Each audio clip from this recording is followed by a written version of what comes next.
ఎన్టీఆర్ సీఎంగా ఉన్నప్పుడు ఆయన చెవు పోగు పెట్టుకుంటే చెవు పోగు ఒకటే పెట్టుకునే వాళ్ళు అంటే కొన్ని దేశాల్లో అయితే అంటే డిఫరెంట్ జెండర్కి చెందినటువంటి వాళ్ళు పెట్టుకుంటారు, మగవాళ్ళు పెట్టుకోరని.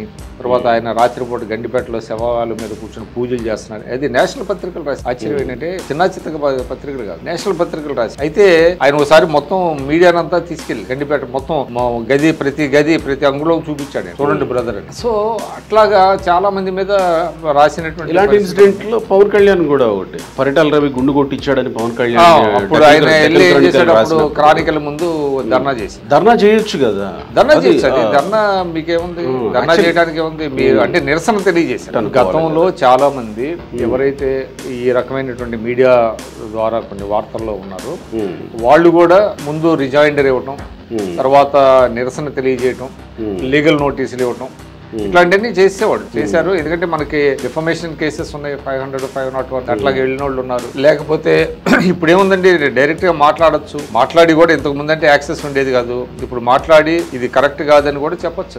అంతేగాని ఒక్కసారి వెళ్ళి దాడులు చేసేటం అనేటువంటిది కరెక్ట్ కాదు.